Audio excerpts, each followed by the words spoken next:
Lei è di quelli che hanno paura? Degli alieni, dico. Lei è di quelli che hanno paura? No. No.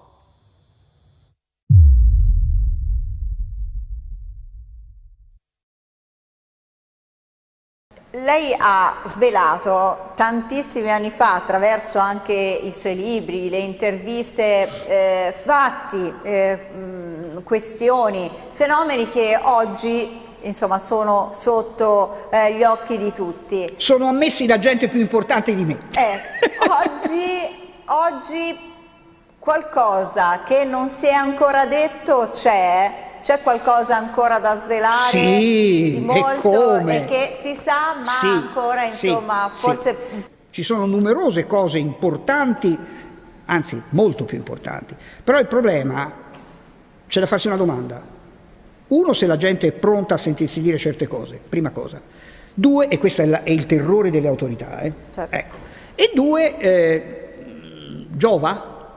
Non lo so se giova, però una cosa è certa. È chiaro che a furia di così spazzare per terra e di mettere la sporcizia sotto il tappeto, alla fine poi si vede che c'è qualcosa. Ed è esattamente quello che sta succedendo. Ma perché queste rivelazioni? Perché ormai non è più possibile continuare a negare più di tanto. L'opinione pubblica è cresciuta. Una volta c'era a malapena dal 25 al 30% della gente che accettava queste cose. Oggi il rapporto è ribaltato, c'è neanche un 20% di gente scettica. E sono i vecchi che stanno morendo.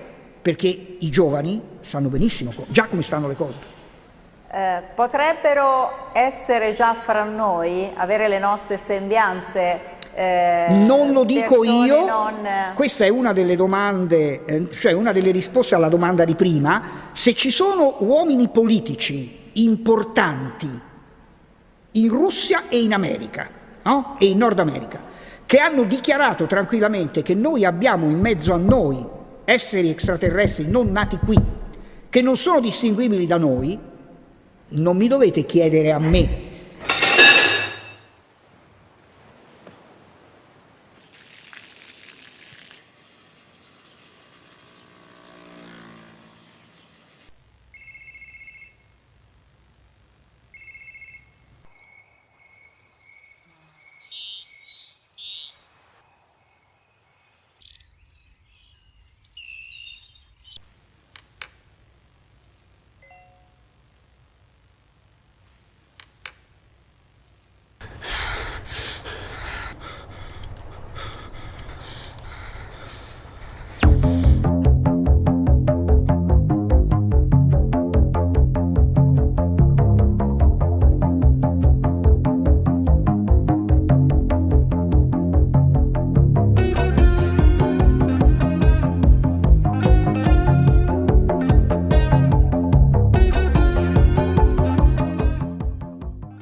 Hello, everybody. My name is Lou Elizondo, and thank you very much for being here today. And I'd also like to thank some of the participants that are here today, and of course you, ultimately, the audience, for being here. This is really a collective effort. We can't do it alone, and everybody needs to be part of this. And I think this is maybe one of the most important endeavors this century, and that is trying to figure out this enigma we call, this unexplained phenomena we call UFOs. So thank you very much for being here. What I'd like to do is really just start off the conversation with a simple question. And that question is, what does it mean to be human? And before you answer that question, I ask that you just take a moment and really think about it. What does it mean to be human? Is it the fact that we're made of flesh and blood? We have a body? Well, that's not really that uncommon. We share that in common with many other living things on this planet. So maybe it's because we can think for ourselves, right? Keeping in mind there's some invertebrates that can do that as well. So again, not that uncommon. So maybe it's because we walk on two legs and we're bipedal, and that's what sets us aside from everybody else and everything else. And, then again, that's a trait that we share with a common ostrich. So I don't think that's what makes us human. No, I think being human is perhaps one of the easiest things that we can feel and understand innately, but yet one of the most difficult things to be able to describe. And perhaps that is the one thing, being human, that sets us aside from every other life form on this planet. But what if for a moment mankind wasn't singular? Maybe just for a moment it's mankind's plural. Are we as a society even prepared to have that conversation? What if the things that make us human most, like emotions, love, empathy, are not necessarily unique traits to humans within the universe? Maybe other things can experience that too, and maybe the definition of being human isn't having 2 arms, 2 legs, and looking like this, or having a body, or having hair or no hair. Maybe being human is far more profound than that, and maybe those traits aren't unique to us. And so for the past decade, I spent a good portion of my time pondering that very question, along with some very incredibly talented individuals within the U.S. government. And our reason for pondering this very question was due to our knowledge of some very extraordinary observations and data collected on behalf of the Advanced Aerospace Threat Identification Program, or you probably know it as ATIP. And what we learned during this time was nothing less than remarkable, in my opinion, and in the opinion of my colleagues. So, admittedly, when we first began our journey, we didn't know very much about the phenomena. We tried to keep it focused with Department of Defense equities and assets. So we had a very narrow scope of what we were trying to achieve. In fact, it was very narrow. It was just what was it and how did it work? And sometimes when people ask, I often joke that before I took the job, I couldn't even spell UFO. So as a result of a lot of our earlier efforts, you don't know what you don't know. So we took a very broad approach to studying this topic. It was a bit like trying to use a fishing net to catch a fly. But over time, we were able to refine our methodologies and be able to refine our collection efforts to a point where we were far more effective in being able to figure out what this was. And so this enigma, this puzzle, we began to start putting the pieces together. And we did that by creating categories of observables that we knew were very, very unique and not consistent with anything else that we had in our inventory or anybody else's that we were aware of. So it's a lot like putting together a puzzle, right? And when you have a very large jigsaw puzzle you have to put together, you try to find commonalities. So your grandmother may have taught you, when you have a jigsaw puzzle, start with the corners, because there's only 4 corners and you can find those shapes very easily. So that would be one bin.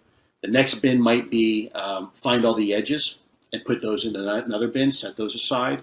And then another category, another, if you will, observable would be maybe putting all the similar colors together, because they're probably part of the same scene, and you would put those aside and bin those together. And very much in the same manner, we did the same with our program. We had these 5 categories, these bins, these observables, that were completely unique and different than everything else.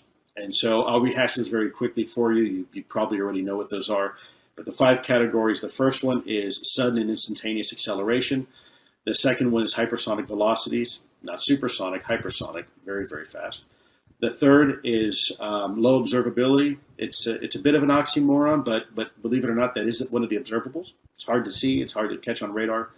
The fourth one is transmedium travel, the potential for an object to maneuver effortlessly, whether in atmosphere, low Earth orbit, and potentially even underwater, believe it or not. And then the last observable being positive lift, or in the vernacular, anti-gravity, I guess you could call it. And so that's how we approached this problem. That's how we started it. And as we began to collect information, things started to make sense. And so for the first time now, particularly in the last few years, we now have the mathematical formulas and the scientific modeling, and then also the observations, electro-optical data, et cetera, all finally coming together, pointing in the same direction.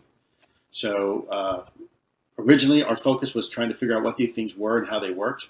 And unfortunately, I don't think we're really much closer to knowing what they are. But I'm very excited because we just about figured out how they work, in our opinion. It's very, very compelling. And I think in the last 2.5 years, more has been done in this area, at least from our perspective, the government perspective. I can't speak on behalf of the private side, but from our perspective, I think we have a much better understanding now than we did just even 2.5 years ago, to the point where we are actually able to replicate some of this physics in a laboratory. So when we started this project, a lot of folks were concerned that maybe we were dealing with science fiction. And as it turns out, we're dealing with science fact. And maybe what some people considered fringe science just turned out to be advanced physics and quantum theory. So we've come a long way. And I think that's exciting news. But there's always, of course, a challenge. Paranormal is no different than paramedic or parachute or anything else with a para prefix. The reason why people react the way they do, maybe they have a shy hesitation, maybe they kind of laugh or they raise an eyebrow. The reason why they do that is because of social stigma. Social stigma and social conditioning. And this is something that we've had to fight, because I would submit to you, by definition, everything in this universe is considered paranormal until it becomes normal. Okay? Until we understand how something works, it is always, by definition, beyond normal.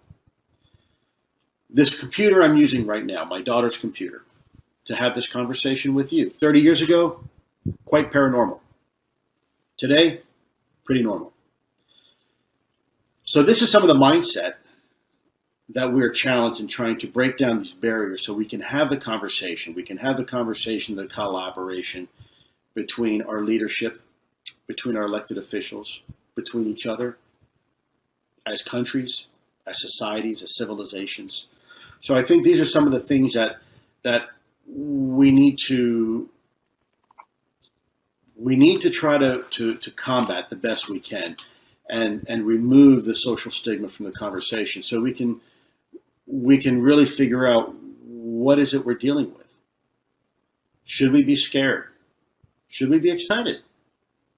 Should we be apprehensive? Maybe this is a good thing. Maybe it's not a good thing. Is it a threat? Is it a blessing? We don't know. And I think we need more data. I think in the end we need more data. Question number 2. Do I believe in extraterrestrial life? Wow. I believe it's certainly possible that life exists beyond our solar system. I've been very careful in the past not to even ask the question when I was in the program. Again, keeping in mind, just as a rehash, we looked at what it was and how did it work, purposely avoiding who was behind the wheel. So for me to tell you it's from the Pleiades or Alpha Proxima, it would be disingenuous. I think we need more data. Could it be from there? Absolutely, sure. Could it also be from something or somewhere else? Yep, absolutely. So I think the bottom line is, until we have more data, we just don't know. We can speculate all day long. And the problem here is that in the absence of data, as human beings, we tend to fill in those information gaps with what we know, and sometimes even what we don't know. And that can be dangerous. So I don't know. I don't know where they're from. I think it's just about anything's possible, and we shouldn't discount anything. Is it interstellar? Is it interdimensional? Is it, who knows? But we need more data. So question number 3, I think I beat that one up to death. Question number 3, do I believe we are close to understanding how they work? Yes. Yep. we are really, really close. In fact, I would submit to you, I don't think we are thousands of years or even centuries away. I think, based upon my experience, we might be 20 years out. It's no longer a theoretical question of if it's possible. We have already demonstrated the physics with the CERN, the Large Hadron Collider, and some of these other places where we know absolutely some of the physics behind what we are seeing is not only possible, we're replicating it. We're replicating it, though, at a very small level. But the question of whether or not can it be done, that's not a question anymore. It is being done right now. The real question is now, it's a technological challenge.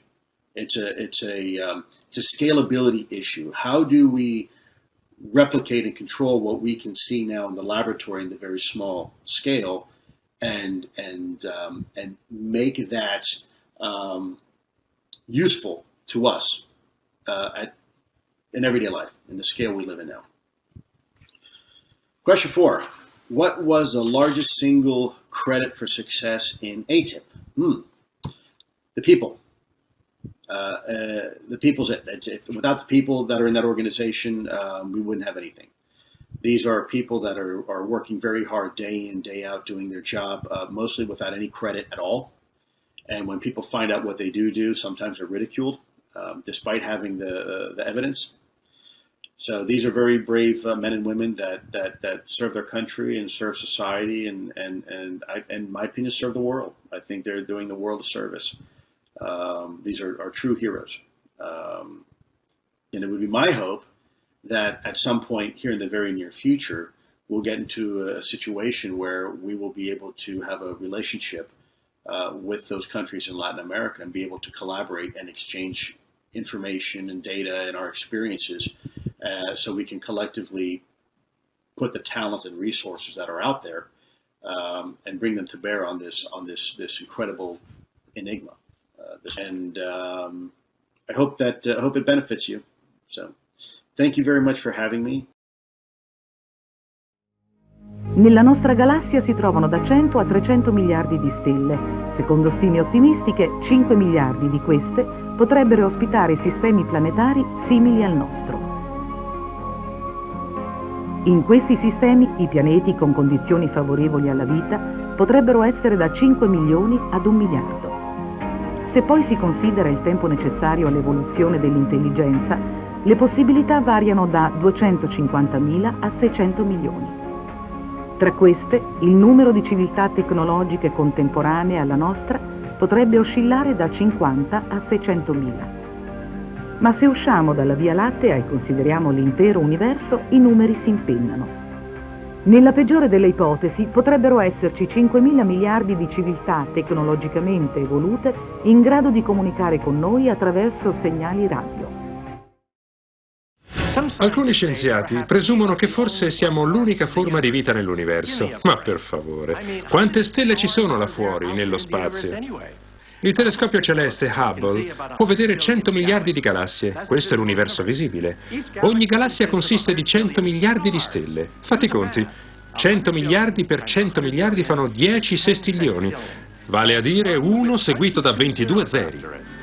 Abbandonata da tempo l'idea di essere al centro dell'universo, oggi sappiamo di abitare su un pianeta qualunque, situato alla periferia di una modesta galassia, immersa in uno spazio immenso, popolato di miliardi di stelle. Penso un extraterrestre non sarebbe troppo diverso da noi, perché per arrivare a una tecnologia avanzata è necessario anche avere la capacità di costruire strumenti, e quindi c'è bisogno, per esempio, di avere qualcosa di simile alle mani. Poi per avere una stima, la capacità di stimare le distanze, è necessario avere una visione binoculare, quindi potrebbero avere un becco al posto della bocca, insomma, comunque fondamentalmente non dovrebbero essere troppo diversi. I'm Mark Sherman. SETI, the search for extraterrestrial. It's just such a... Do you mind if I sit down?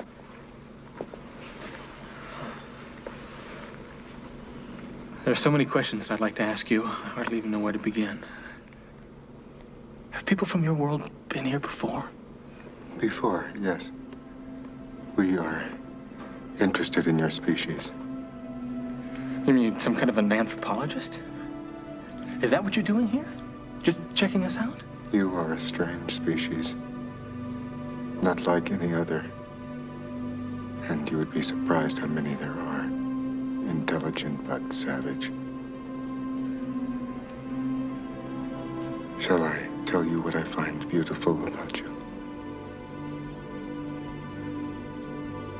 You are at your very best when things are worst. Let him go, Mr. Sherman, please.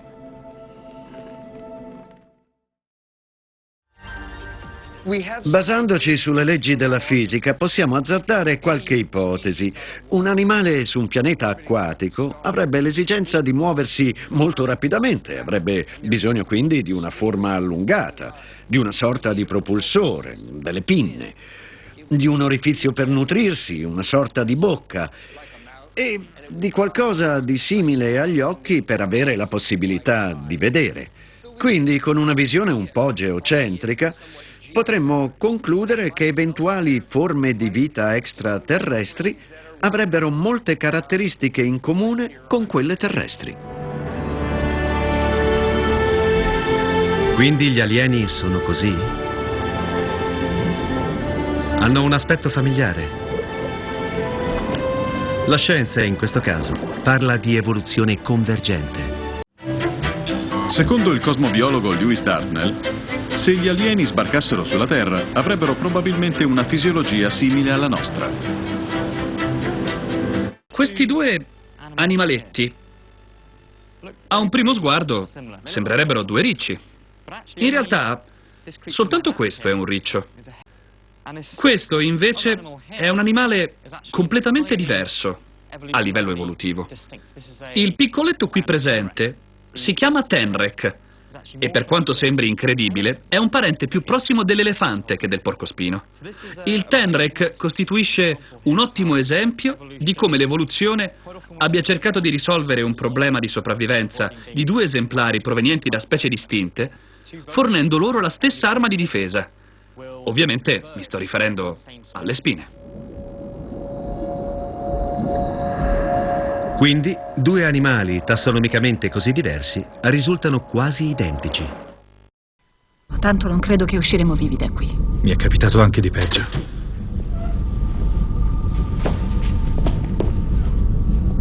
Signora Donna, sono qui a porgerle i miei rispettosi omaggi. Sono un grande ammiratore del suo lavoro. Stupendo. E lei sarà sicuramente il nostro nuovo amico alieno. Anche tu sei un alieno. Non ci posso credere. Dove stiamo andando? Oh, signori miei, questo non vi riguarda. Sarete liberati se resterete qui buoni buoni.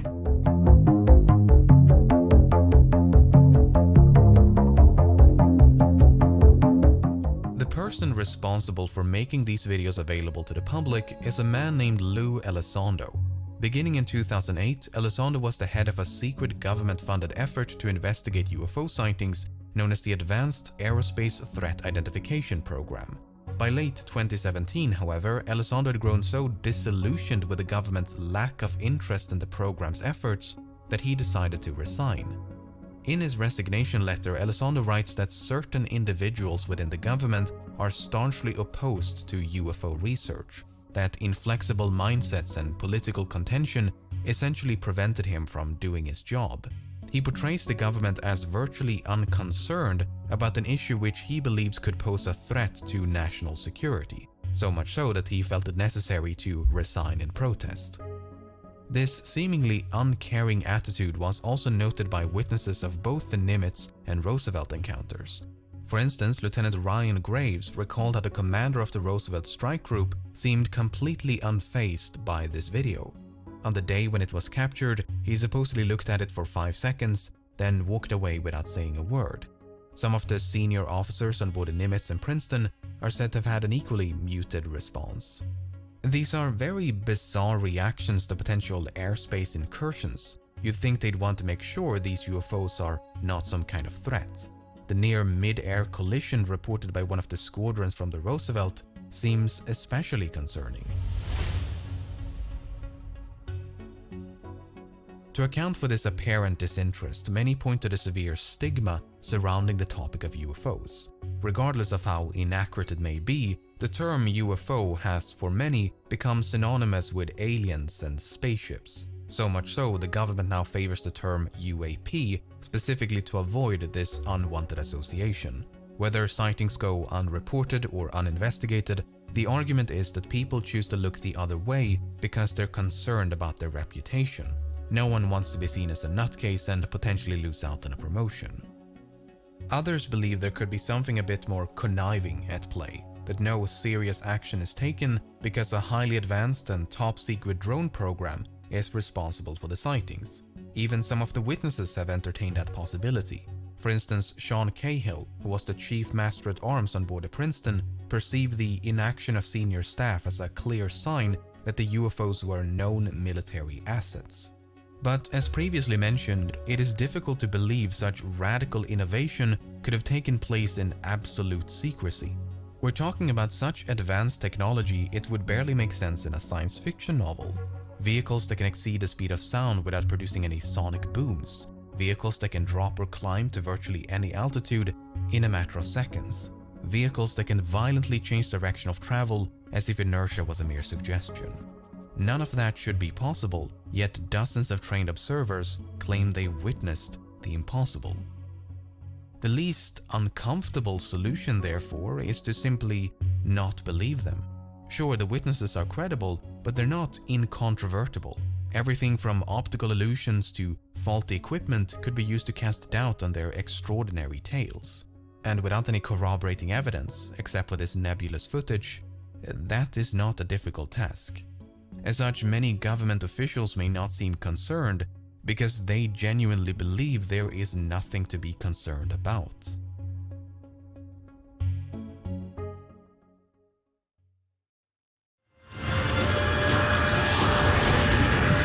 A volte penso come sapremmo superare velocemente i nostri contrasti se dovessimo affrontare una minaccia aliena venuta da altri mondi. Saremmo tutti uniti. Qualunque cosa pensiamo del presidente Ronald Reagan, dobbiamo convenire che era un acuto conoscitore dell'animo umano. Se gli alieni ci invadessero, sì, ci alleeremmo. Fa parte della natura umana superare le nostre differenze e unirci contro un nemico comune. Fa parte del nostro corredo genetico capire che l'unione fa la forza. Gli alieni probabilmente ci hanno già studiati. Negli ultimi 50 anni abbiamo inviato nello spazio profondo il meglio dei nostri archivi culturali, come le nostre famigerate sitcom. E ogni stella in un raggio di 50 anni luce dalla Terra avrà captato le nostre trasmissioni culturali e ora sarà convinta che non vi siano forme di vita intelligente sulla Terra. La Terra? No. Intelligenti? No. Abbiamo studiato le loro trasmissioni TV, lascia perdere. Siamo convinti che gli alieni siano forse 100 anni più evoluti di noi. Aprite la mente alla possibilità che siano migliaia, milioni di anni più avanti di noi. Perciò che cosa abbiamo da offrire se la loro tecnologia è migliaia, milioni di anni più avanzata della nostra? Sono interessati a noi perché ci ritengono pericolosi e non vogliono che portiamo scompiglio nella galassia e quindi verranno qui per controllarci? Lo ritengo improbabile.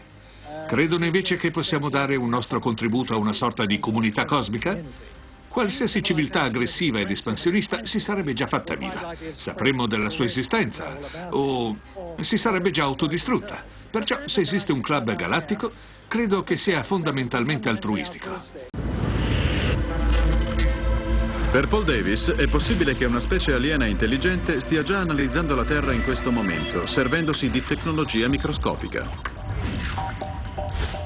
Dobbiamo cominciare a pensare a sonde non come le nostre, cioè a grandi ammassi di metallo, bensì a prodotti di nanotecnologia. Potremmo essere circondati da cose simili senza saperlo. Persino qualche briciola della loro tecnologia potrebbe destabilizzare la nostra civiltà. Non siamo pronti a confrontarci con una tecnologia del genere.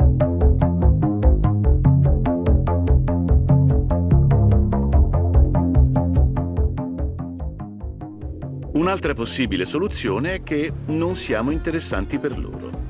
Se qualche civiltà fosse in grado di venire sulla Terra dalle stelle, sarebbe migliaia o milioni di volte più avanzata della nostra e potremmo non avere niente di interessante da offrirgli. Una civiltà come questa potrebbe considerarci primitiva, come noi consideriamo un semplice alveare. Avrebbe senso per noi interagire con le api e cercare di fargli capire i nostri progressi nelle missioni spaziali, l'energia nucleare o la meccanica quantistica?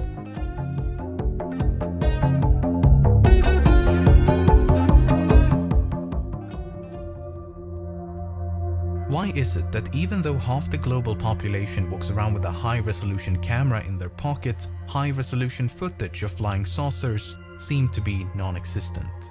I've seen variations of this line of reasoning before, and at first glance it may seem quite decisive.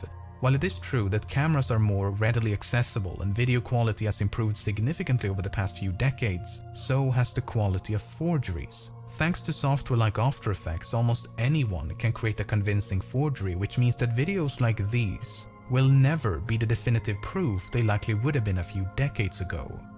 Imagine an ideal situation for a moment. Imagine that a reliable individual with no background in visual effects and no previous interest in UFOs captures an actual unidentifiable aircraft on a high-resolution camera.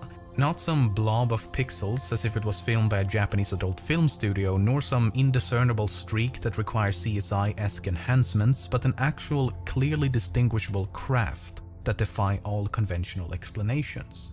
Even then, the authenticity of that footage would inevitably come into question, and it would in all likelihood be impossible to prove that it actually happened. I remember back in 2011, a UFO in Jerusalem was captured on video by multiple people from multiple vantage points. The case attracted worldwide attention, and the multiple locations lent credence to the sighting's authenticity.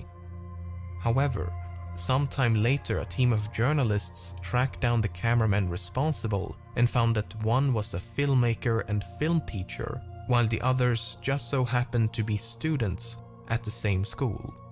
Drones have also made it far too easy to stage UFO sightings. Strange lights in the dark night sky performing seemingly impossible maneuvers, drones got you covered. What appears to be a solid craft in the clear blue sky that looks nothing like a conventional drone, drones got you covered.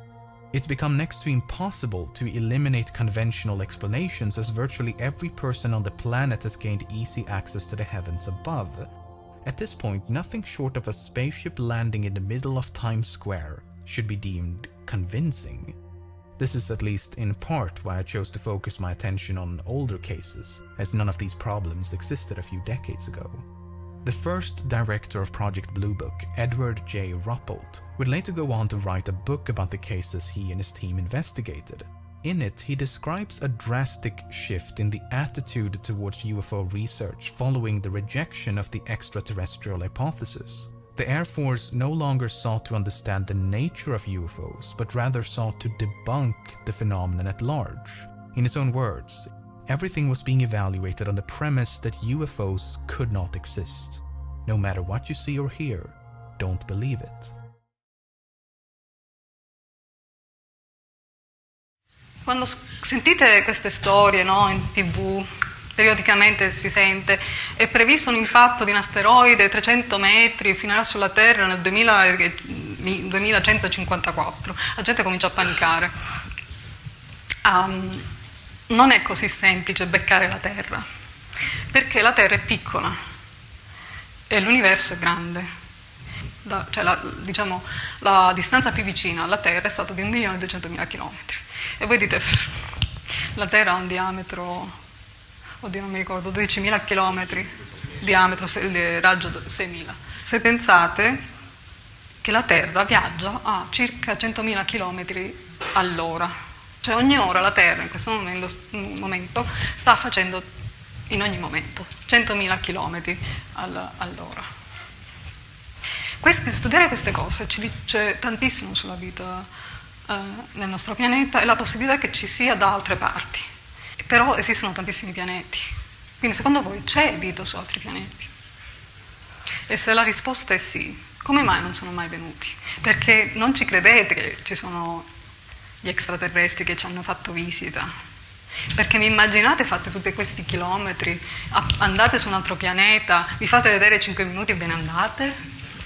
Quindi non ci credete queste cose che raccontano in TV. E un mistero è capire come mai gli alieni non ci hanno mai fatto visita. Perché l'universo esiste da quasi 14 miliardi di anni, il Sole esiste da quasi 5 miliardi di anni, quindi c'è stato abbastanza tempo per sviluppare qualche forma di vita. Quindi, diciamo, i programmi del futuro e anche capire meglio come è fatto il sistema solare dovranno svelare questo mistero della vita, diciamo, cercare di capire meglio come funziona la vita nell'universo. Following the aforementioned Washington, D.C. incident in 1952, this predisposition was only reinforced. Investigators were instructed to focus on cases they could solve and to never discuss the unknowns in public. The subject was to be debunked and ridiculed, and so it was. What had initially been perceived as a potential threat to national security had now, through an orchestrated public relations campaign, been reduced to a socially unacceptable pseudoscience. Ruppelt writes in his book, "This change in the operating policy of the UFO project was so pronounced that I, like so many other people, wondered if there was a hidden reason for the change. Was it actually an attempt to go underground to make the project more secretive? Was it an effort to cover up the fact that UFOs were proven to be interplanetary and that this should be withheld from the public at all costs to prevent the mass panic? Maybe I was just playing the frontman to a big cover-up." Ruppelt is of course just speculating, but given that he was the head of the operation, it does make you wonder if there may have been some truth behind those concerns. Assuming the military is lying, then how does one distinguish a lie about alien spaceships from a lie about classified aircrafts?